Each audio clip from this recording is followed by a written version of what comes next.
Hi, John. Thank you so much for agreeing to do this video with me today. I'm excited for you to share your experience working together with those that are listening.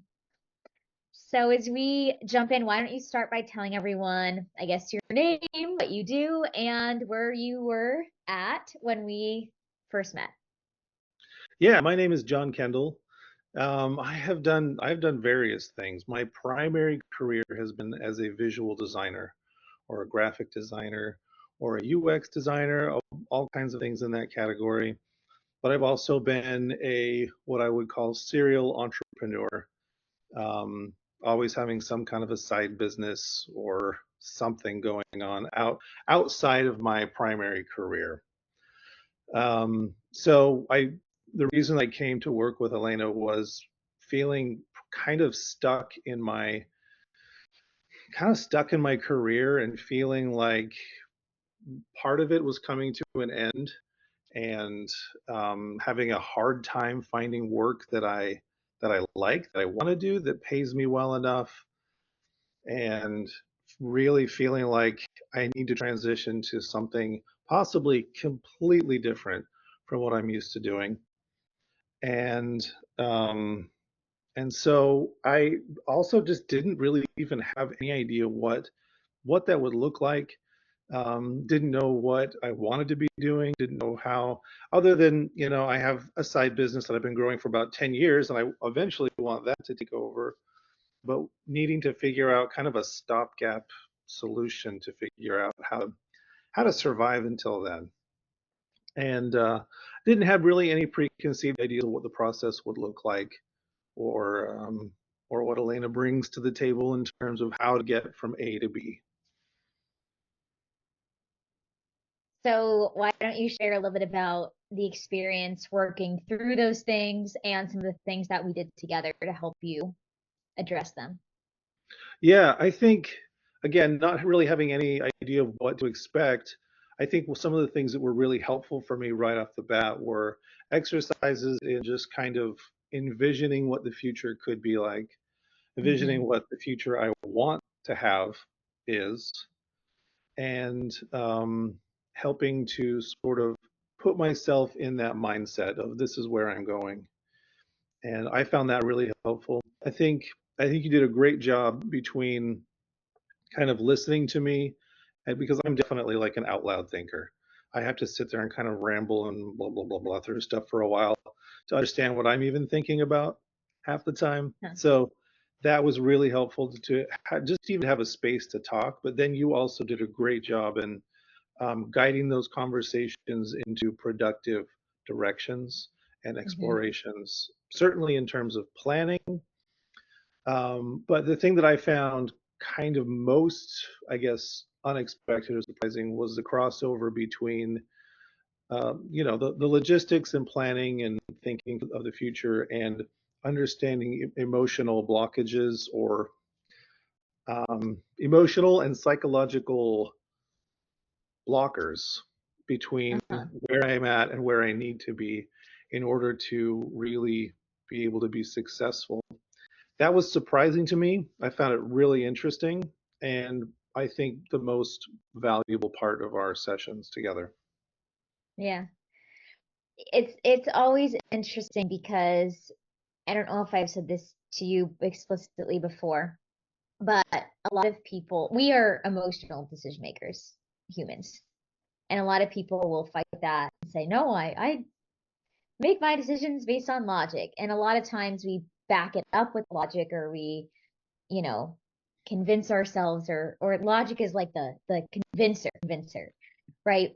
But really someone said it so perfectly recently. I think I heard somewhere like our lives are essentially a pursuit of feeling something, feeling happy, feeling fulfilled, feeling loved, feeling excited, accepted, right? Everything we do is for a feeling, I can feeling totally love, see that. wealth, Yeah. abundance, right? And so it only makes sense that we make our or we behave based on emotions because we're constantly chasing feelings. Um, Yet it's not talked about as much as it should be, and it's always kind of a surprise. Um, like you just said, that how big of a role it does play, and the importance of understanding how your brain neurologically links those emotions together based on past events and how that affects how you show up in the present day. So yeah, so that process, MER, was the technique to address those. Was there anything in particular, anything specific about that that you would want to share that you feel comfortable sharing? Oh, yeah. Let me think about that. Yeah, I found that whole process again, like that was very unexpected for me. I wasn't Mhm. expecting, as we went through that, I was like, oh, this is extremely different from the career counseling I was thinking would happen. But I found it very, very like liberating and freeing. And yeah, just like you said, everything that we experience comes essentially through the lens of emotion. Hmm. And being able to go through this process that helps you basically look at that emotion and then separate yourself out from it Hmm.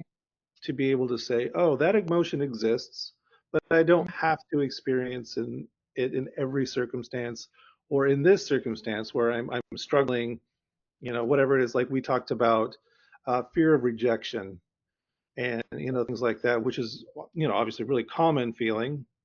Right. And but then being able to separate out, like, why you're feeling that, or realizing you don't have to feel that in Hmm. a circumstance where you're approaching something or someone. You don't have to experience that. I found that super helpful. Hmm. Yeah. So with that and then everything else that we did together, what has our experience working together now allowed you to do that you were not able to do or achieve before?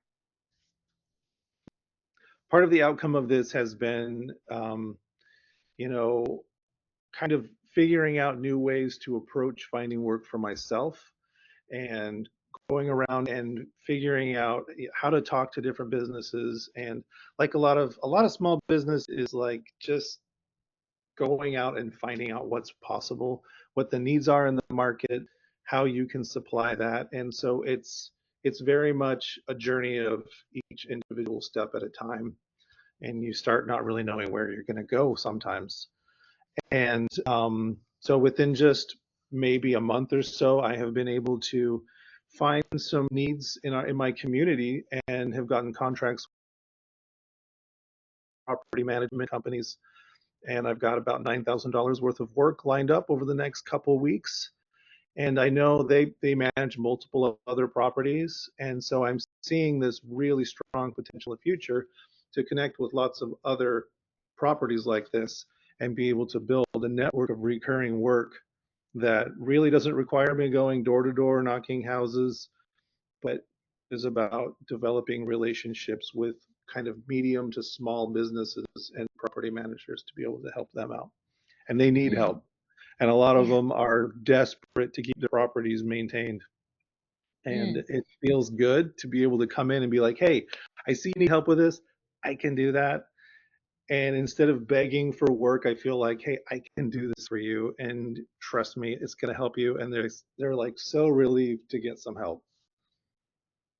Good. This is the new business or the new venture that you started, right? That we talked Yes, this about. is exactly. Yes, this is my new venture. Awesome. Well, that's exciting. Working smarter, not harder. Getting in the different locations. Yep. It's a good method. Yeah. Right. I think I have been able to um, I've been able to look at my work through kind of just a different lens, a different way entirely. Just kind of let go of what my career has been, Hmm. and allow me to be able to move into something completely different, um, and let go of some of the emotions connected with, there's a lot of things, a lot of feelings around wanting to feel successful, needing to Hmm. feel, especially as a man, like needing to feel like a provider, and being able to kind of move from this is my identity as a provider, as a professional. I am, for me particularly, I am a designer. That is my identity. And being able to say, it doesn't have to be, and I can do anything really. Anything that I anything that I want to do, I can set my mind to and achieve and do. I don't have to be labeled as any of those things, and I can be successful in many different ways. Yes. I love that you brought that up. And it is so powerful because even people that I talk to that are like I talked to someone recently that was like 23. And she was like, "Yeah, I went to school and then I got a master's in this thing and I hate it, but am I stuck forever?" And I was like, "You have like 40 years of working. Are you kidding me?" But yeah, it just shows how powerful that feeling is of like, I am a designer. It's who I am. Thinking of, being, doing, and having, right? We associate, like, when someone asks you, what do you do? When you meet someone new and you say, oh, I am a designer, I am a coach, I am a lawyer, we take it on as if it's a permanent trait or characteristic. And so that's why, like, this, like, the, neurological emotional piece, it's like, how do I separate myself from something that feels like it's so permanent? And yeah, the biggest thing is usually not the skill, it's the feeling that I have to be this. And it's so liberating to say, like, no, I can do anything else but my mind to you. And I love how you added that, and be successful at it too. Because Yeah, that's also, yeah, a big part of it. I think one of the things I'm thinking about, like labels and things. I think Uh-huh. part of it even comes down to finding, to a certain degree, finding the right label that you can kind of grow into. Uh-huh. There, like a lot of aspects in life, there are negative sides to them and there are positive sides to them. And if you can find that right one, and one of the ones that I kind of have aspired to for a long time is just entrepreneur, because it is so broad Right. that, but it is also for me, it feels like a positive thing where it's like, hey, for me, it feels like I figure stuff out and I get it done, and I can make stuff. I make whatever I want. That to me is what that label feels like. And I'm like, oh, I like Yeah. that. But it's also Yes. not limiting in any way. It's very like expansive and like it can mean so many things.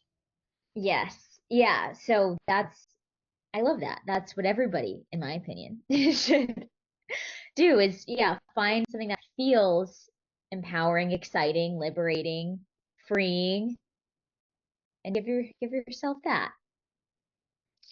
So I love it. Is there anything else that you want to share? Just anything at all?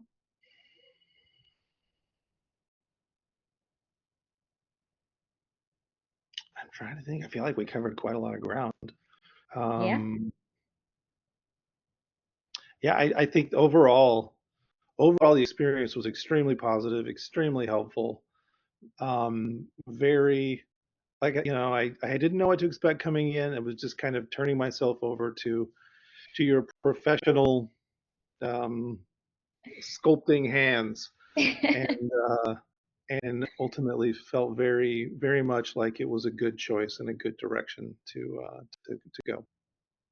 Good. Happy to hear it. I'm excited to see what you're going to continue to do down the Me road. too.